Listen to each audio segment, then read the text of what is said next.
Well, I was born here in Dayton, Ohio, so therefore I'm a native Daytonian. As far as my childhood remembrance, I don't remember too much until about age 5. I, however, was told, and there was pictures, my first year was spent on my grandmother's farm. She had converted a garage into a living space, a one-bedroom apartment for my parents. And so I was told that my first year was here in Montgomery County on my Hungarian grandmother's farm of 36 acres. From there, my parents were looking for a farm of their own. So they found a farm, a small farm, out in Preble County. And my journey, as far as what I recall, began at age 5. My mother often spoke of my being very compassionate. And I stood on a street corner and watched an elderly lady struggle as she was trying to cross the street, and it brought tears to my person. My parents, my father was first generation American. His parents came from Hungary. My mother was South Carolinian. She was born in Gaffney, South Carolina, which is on the border of North and South Carolina. Today it's known as the peach capital of South Carolina. They met during World War II. My father had tried to join the military service, but he was told he was too short. He was 5'2". However, it was a short time after that he was drafted, and he was in the 82nd Airborne and the 101st Airborne. Later, he transferred and was given orders into the 33rd Photo Reconnaissance. And he participated in Europe. He was in England, France, Germany, and Belgium. He was also part of a group that went into Buchenwald concentration camp. It was a horrifying experience. He never spoke about his wartime experience. He did take pictures. Those pictures we have as part of his service.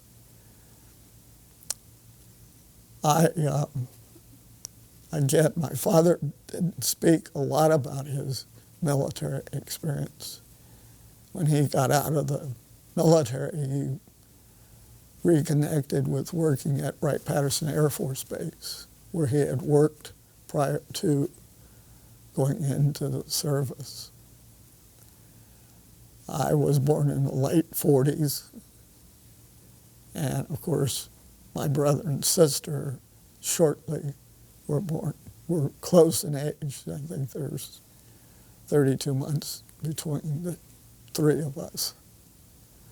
So from age 5, I was very ill and had many childhood diseases. German measles, I had pneumonia several times, whooping cough, even though I was vaccinated. It played on my sort of fear, what was going to happen. I actually had my tonsils removed twice, once when I was, I guess, 3, but the second time I remember very vividly. I was 8 years old, and the scar tissue was impacting my hearing. I lost my hearing. My mother knew something was wrong. She took me to an ear, nose, throat specialist, and he said, well, you still have part of your tonsils in, and scar tissue is affecting your son's ears, his hearing. So I had a second operation.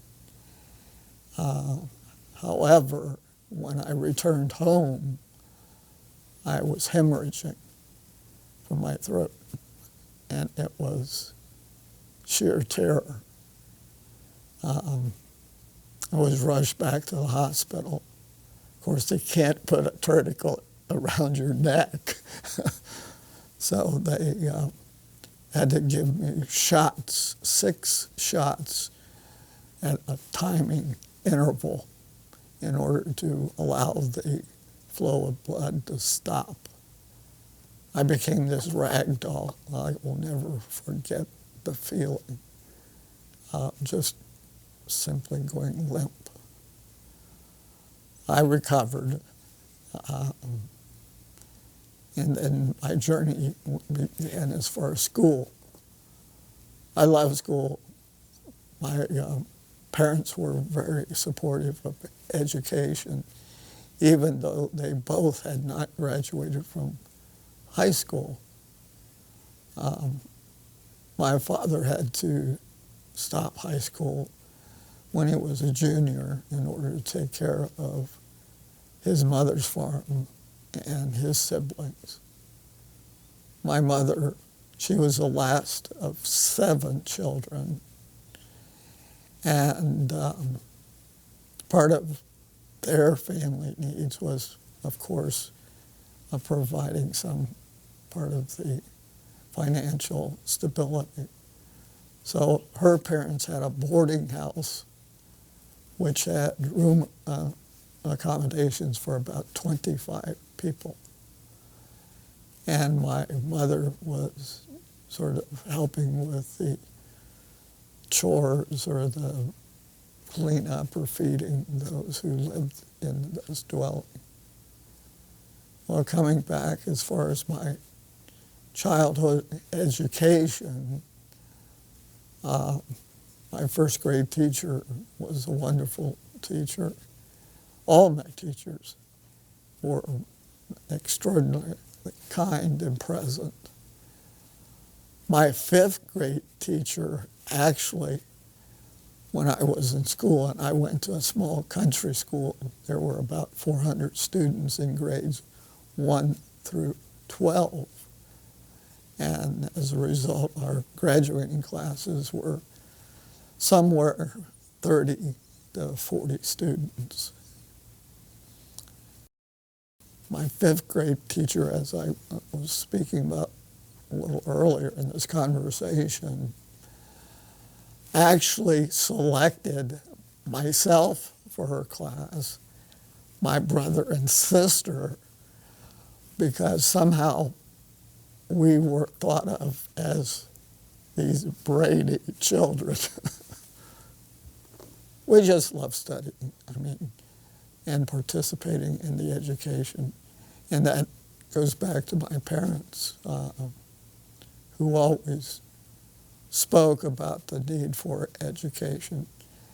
And they never said, as far as, do you stop learning, that life was one in which it was a continuing classroom of learning. They were both deeply involved in our church. My father was a deacon in our church. Both of them spoke to classes. They were Sunday school teachers. My mother was very active in the women's activities, as far as when we had fellowship meals, when there was collections for people who were ill or had died. She was out collecting monies for flowers and for financial support of the families. So we grew up in a rich family of inclusiveness. I was very fortunate as far as my academics. I also was given the opportunity, so to speak, in the 8th grade to begin my journey as far as science projects. I was fortunate that as a freshman in the 9th grade, I had a science project on crystals called crystallography, in which I investigated growing crystals and all the symmetric aspects of the various crystals. That science project, I was awarded superior awards from the school, from the county, from the district, from the regional to the state, in which I was the freshman and only student from our school to receive this superior award, which was given to me at the University of Toledo here in Ohio. I must admit, however, I love basketball, and one of the disappointments in my journey, I went out for the 7th and 8th grade basketball team, and I was the last one to get cut from the team. It was a hurtful time. I was broken, tearful.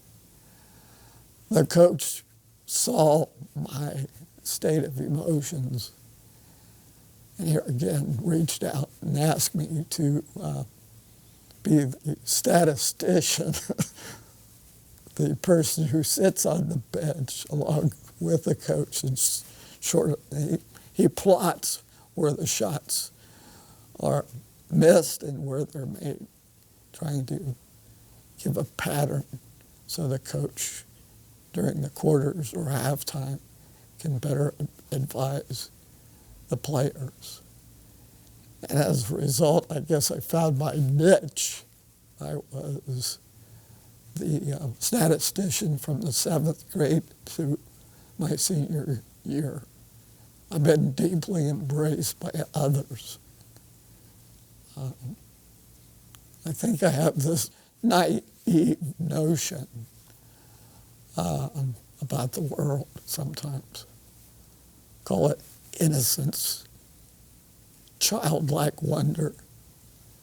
I'm intrigued with life and living. Another area of interest or excitement, I love dancing. So I wasn't one of the boys or guys who held up the wall. I participated in dancing. So I enjoyed that aspect. I'm amazed that I'm still doing it. Well, it's good for the soul. My life has been so full of detail. Some of which I remember, some of which I remember quite a bit of my life. The thing that I have difficulty with is talking about achievements. I was the president of our science club. In junior high, I played a clarinet and a saxophone. Later, when I was in high school, my brother bought a guitar. I got a bass guitar. We always wanted to be a rock and roll group. We didn't really achieve that, but it was a strong desire. Loved music, classical to rock to folk, and that certainly gave me the space to better use my time. When we were growing up, we weren't involved in a lot of drugs, but there was drinking and there was smoking. I, for whatever reasons, did not choose to go that route at all. And I think it's one of my fear, the fear of death. And those things were so profoundly identified with health issues and early death. So I stayed away from that. I did indeed have lots of friends. In fact, the unique thing about myself and my brother and sister, people never identified us as having any sort of clique association. We were embraced and included, from those that were nerds to those who were the jocks, which we, as children growing up, didn't know there was such a thing as cliques. I mean, it didn't map into our minds. It was only later when there was some reunions that these people, sort of classmates, were in wonderment of how we floated between these groups and yet weren't identified with any group. And I attribute that to my parents again. If there was prejudice of any sort, I didn't feel that it was present. After graduating with honors from my high school, my mother was the person who encouraged me to go to college. I'll be honest, my senior year was very difficult. It was difficult because our small country school was consolidated with another school. And that other school was our hated rival, which was extremely difficult for many of my fellow classmates. In some ways, it wasn't as terribly bad for myself because our church was in the little village in which this rival school resided. So I knew some of the new class members because they'd gone to our church. So there wasn't as much of a harsh time in making that transition. We did have to come together. We had to work on the name of our mascot, the colors, and that was given to us as seniors, since we were to be the first graduating class from this consolidated school system. So I guess that began some of my negotiating skills, and I've been known to be a peacemaker. I don't like conflict.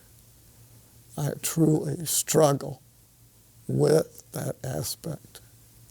I will speak out because I have what I believe to be a standard, and I have values that I will not compromise on.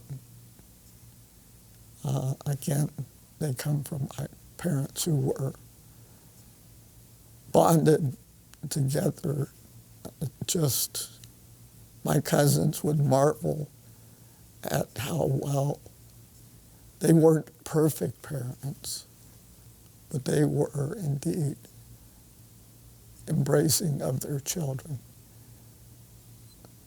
Both of them spoke about how they had prayed for their children and how they acknowledged that life was precious. And that, again, has been one of those foundational aspects of my life. Life is profoundly sacred to me. I did attend college here in the Dayton area at what was a new college. It was created by Miami University here in Ohio State. It was the branch campus of those two universities. It later became Wright State University. I'll have to say that my initial journey into college was not as academically successful as I would have wanted. I had never been away from home. That was a commuter college, but it was an hour and some distance. I didn't like driving. I didn't really want to drive. I did not have a car. However, my father worked at Wright-Patterson Air Force Base, and Wright State is not too far from. But he would leave in the morning at 5. So I would have to get up at 4. I had to wait until he had completed his job. And of course, this put tremendous stresses as to time management. I had tested well. In fact, they said I'd be a great engineer. However, I didn't feel that was my calling. I knew also that I would have to work my way through college. My parents, I stayed there at home on the farm, still helping them, but I wasn't paid for helping them. I was very fortunate that I obtained a job as a lab technician. I was good in chemistry, and so I was given a job as a lab technician doing chemical titrations for welding fluxes. And there was a small welding company in our small village that was internationally known and was a rival of Hobart at that time, which was a well-known manufacturer of welding equipment and welding fluxes. And I enjoyed a great job. In fact, the lead chemist wanted to hire me once I completed my degree. Well, I took time off because they didn't have enough money for the fall quarter. And it was at that time, having registered for the draft, that I got my draft notice to go for a physical. I went to Cincinnati on a bus with 33 others. And I won the jackpot because only 3 of us apparently passed our physical, and I was one of the 3. The draft board came back and asked, was I going to go back to college? Well, I still had not the funds to return. And I cannot lie. So I spoke the truth and said no. Within a month's time, they had sent me my lottery winning number. I was drafted. Well, part of the story here is while I was in college, I was also in Air Force ROTC, Reserve Officers Training Corps at Miami University. I have pictures of this me in this Air Force uniform. Anyway, it's because I was intending to fulfill what I thought was an obligation to this country, to support the country. My father had done that, and I felt a commitment to give back. And at that time, I thought Air Force was where I needed to be. Well, having received my draft notice, it said Army. It did not say Air Force. I said, well, since I was in Air Force ROTC, maybe the Air Force can get me out of the Army. So I went downtown Dayton to the Air Force recruiter. He looked at my credentials, my background, my education. He said, wow, you're a great candidate, but we don't have any sort of position for you until 2 weeks after you're supposed to be in the Army.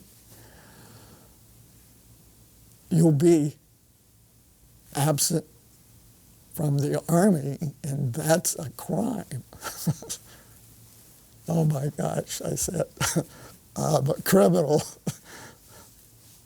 So I kind of kid or joke around. I said, well, I'm a draft dodger because I dropped my head, marched next door into the Marine Corps recruiting, and felt this was during the Vietnam time, that if I was going to go to Vietnam, a draftee probably would not be as well prepared as a trained Marine.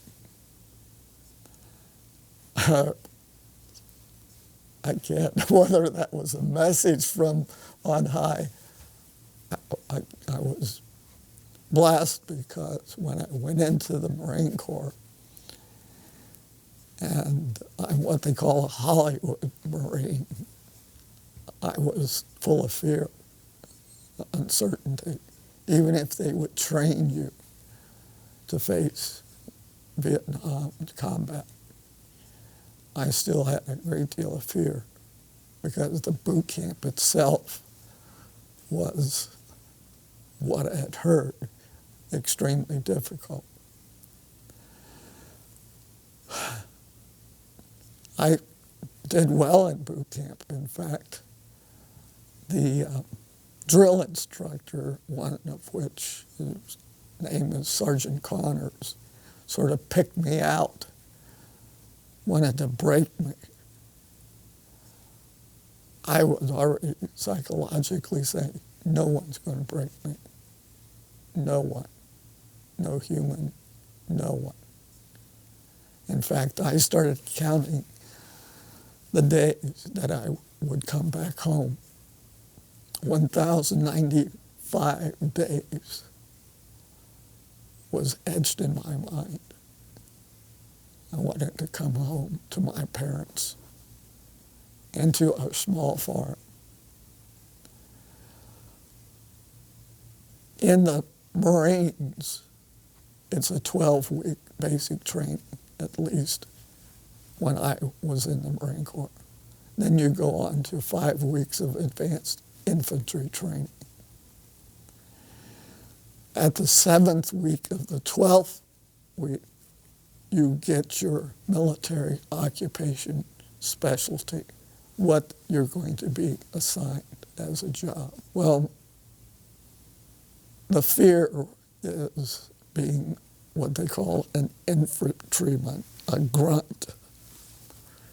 I just was shaking my head when the DI read my name, Private Kansas 4071.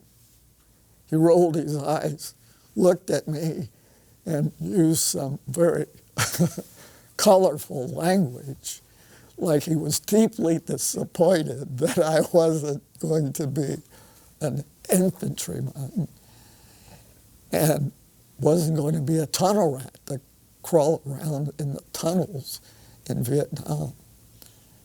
He did not know what a 4071 was. I didn't either. And I was thinking, it's not an infantryman, so there must be some peace or space of relief here for me. Well, I quickly penned a letter to my mother to see if she could find out.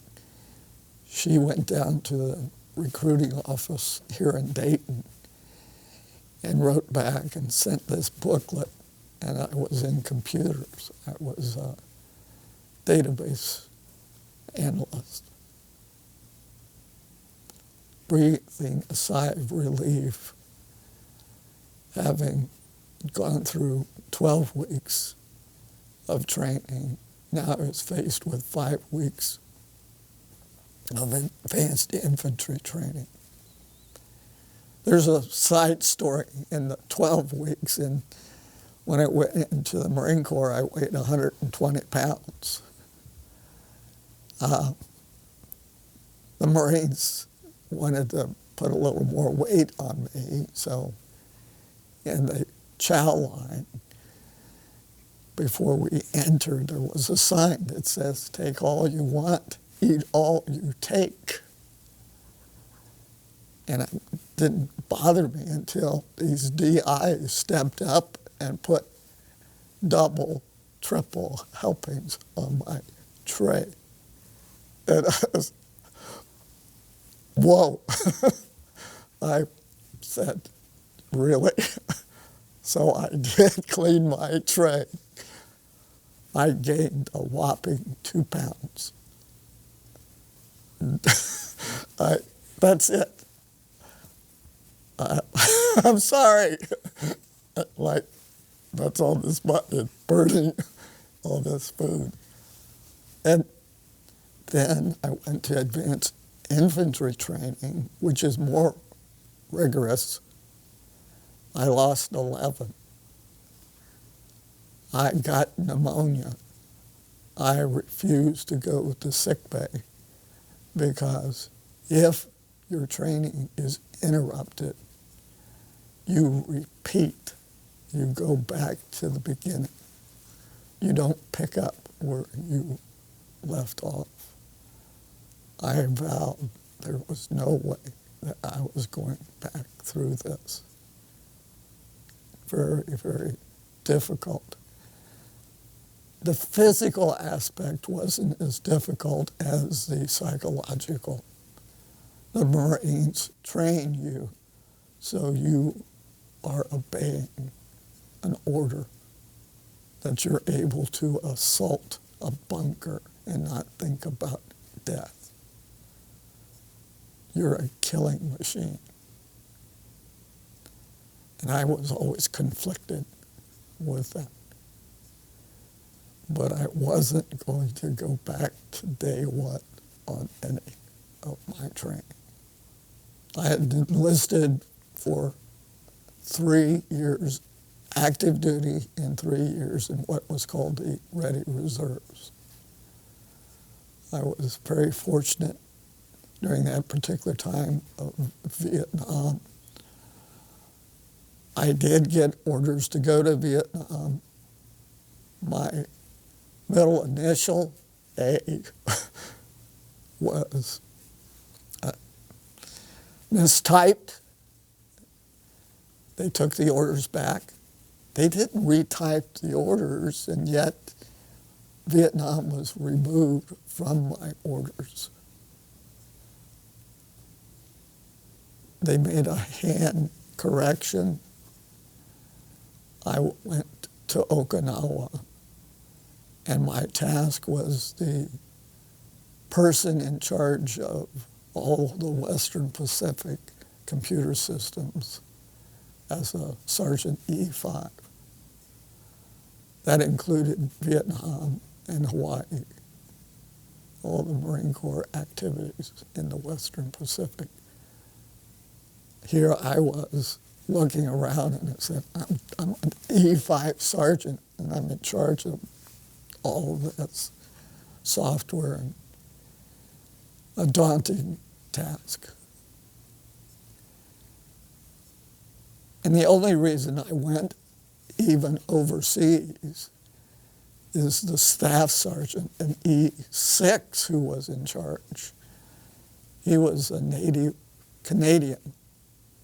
He had received a message that his mother was gravely ill in Canada. So he was given humanitarian leave to go back to Canada. He never came back.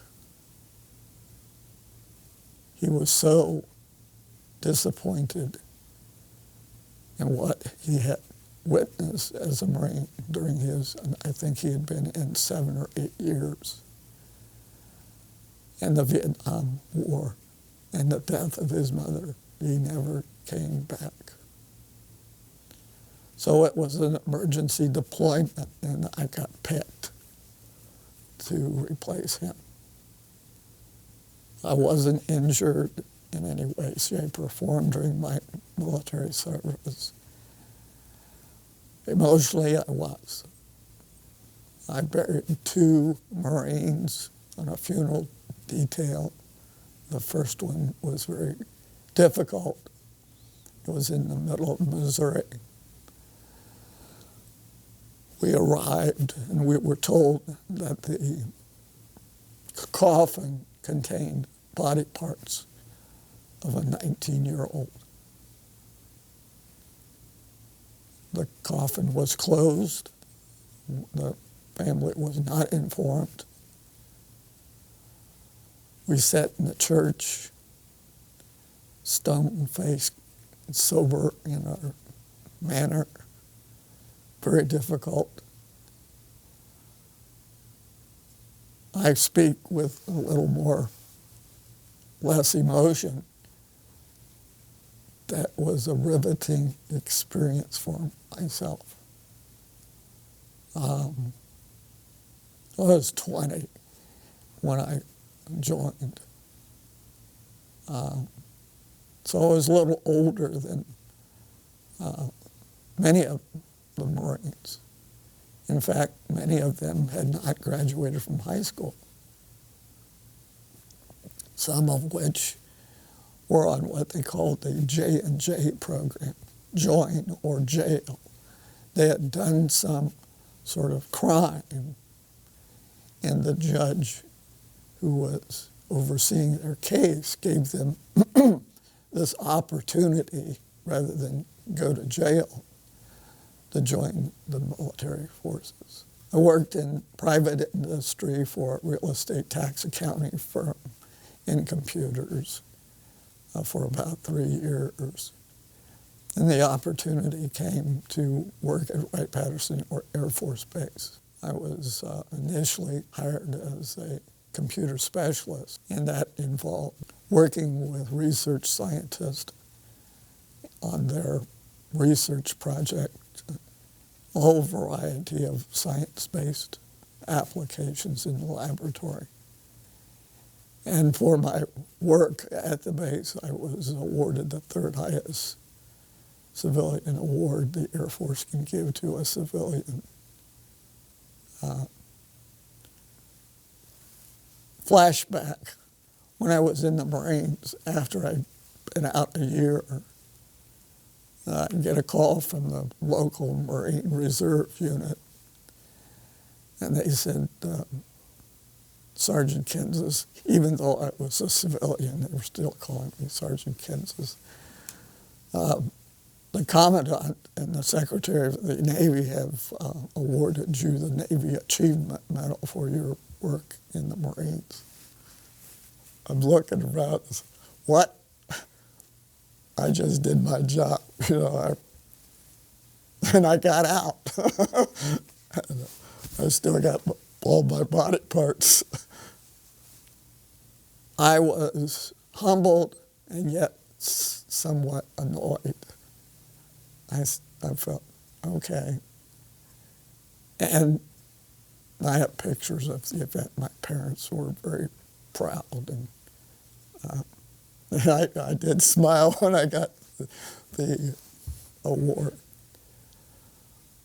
But I also realized when I got out of the service, not only had I been on 2 funeral details, 2 of my Marine Corps friends were killed.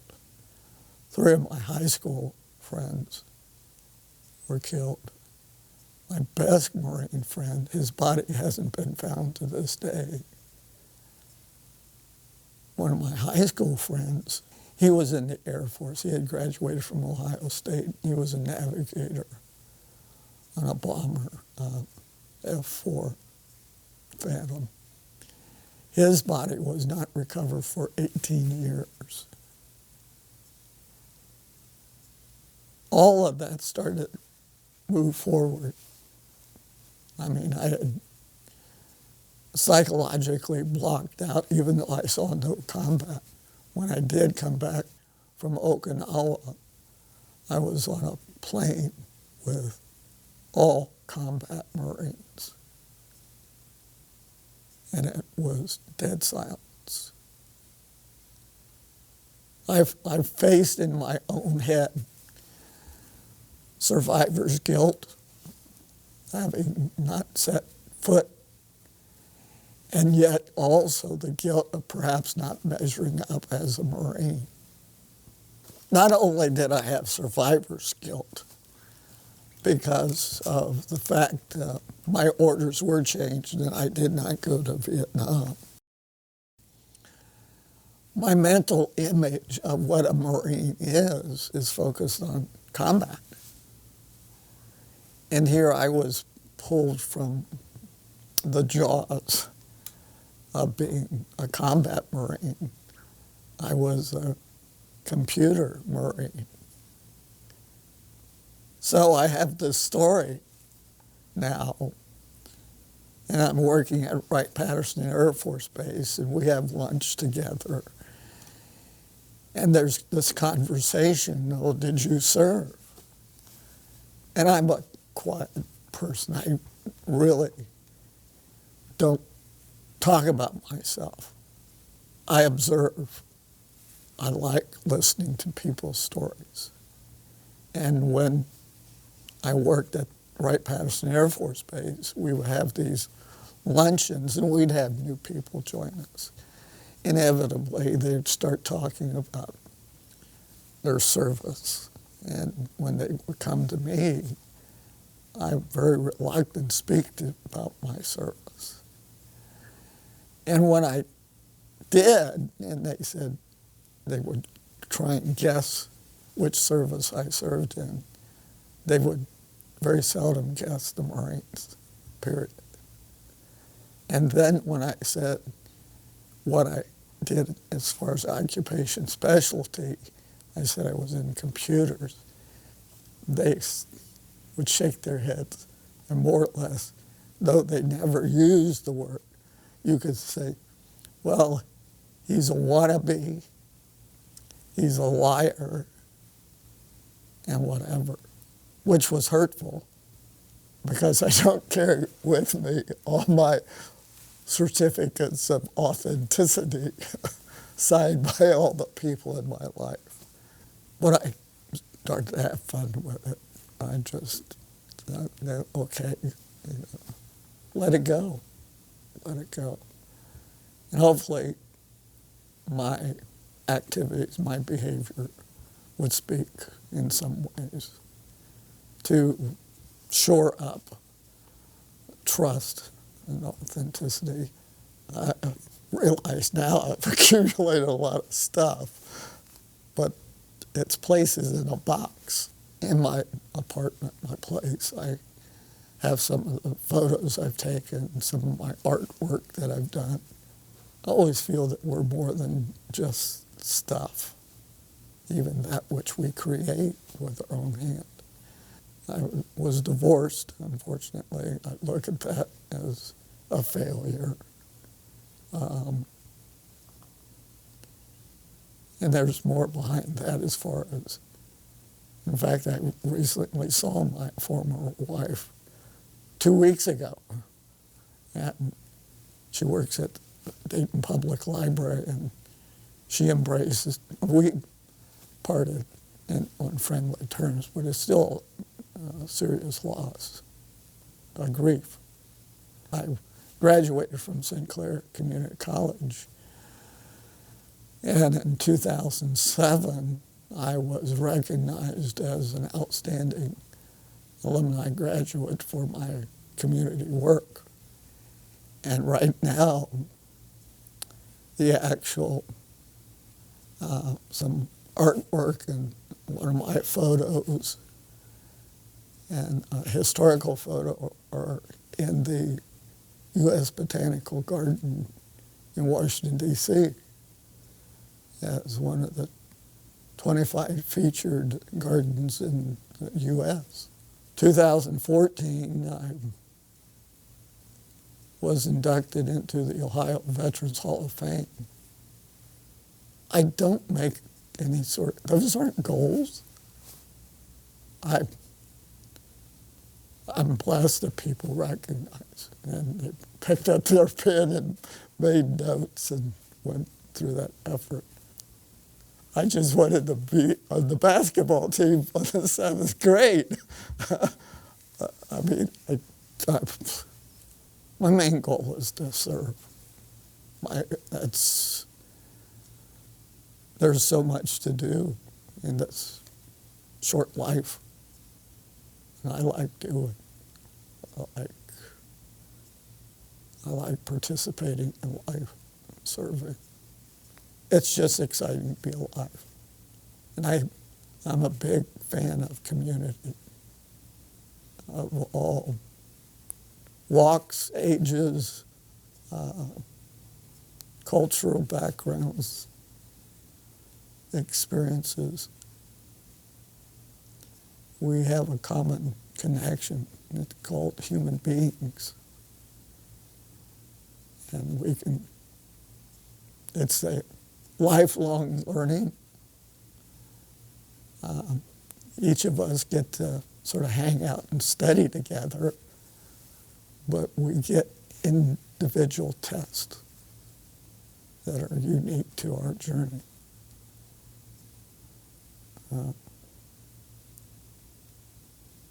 Keep on plugging and chugging.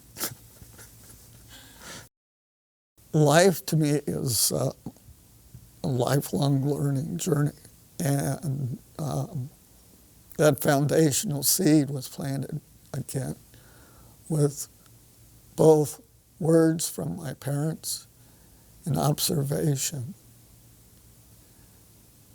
My day-to-day connection is there'll always be light and dark. There'll be those times of fear and those times of trust. Somewhere within my own being, I have felt this deep, centered foundation of trust. I get excited when I don't know. I become curious. I've had definite times in my life of sheer fear, terror, panic, and they've ricocheted. They've even at times been part of my physical condition. I have a sensitive body. And of course that brings me close to that fear of death again. But I took up contemplative prayer, meditation, and mindfulness, knowing others can't work on my emotional, psychological. I refuse chemicals, drugs, even though they can help. I don't sit here saying they're not applicable to certain people. I've got this hard-headed place, but I also have this playful child who, excuse the language, is looking for the pony in the poop. If there's so much poop out there, there must be a herd of ponies. So that gives me sort of a humorous. I have sent myself in sheer terror with my emotions, not understanding them. I work on the most difficult person to work on. It's right here, myself. I'm richly blessed and open to others and their helpful insight, feedback. But I also give them reasonable space because they do not know who dwells here. And that can be terrorizing at times. I've read the Bible. I'm looking for reassurance at times, and sometimes you just have to surrender. You just have to trust beyond knowing. For me, I've said there is that which I will know, that which I will not know, and that which I will never know. So therefore, it's a greater level of trust. Yes, I do have days when I don't want to get out of bed or out of the apartment. Who will see me? What looks will I get? What words? Or worse yet, I have success. I think at times I fear success. What do you do when you're successful? What's beyond that? So I gave up keeping score. I don't. I get glimpses of insight to fill in the tapestry, as I call it. I love the metaphors of art. I love the metaphors of gardening. I love listening to humans and their stories. That encourages me. Lessons learned for all. I don't have advice. All I can smile when open. It's a challenge, but to be open and remain vulnerable and trust, faith. I just look at the universe at night and then look at my feet. I just embrace as much of this beautiful creation as I possibly can.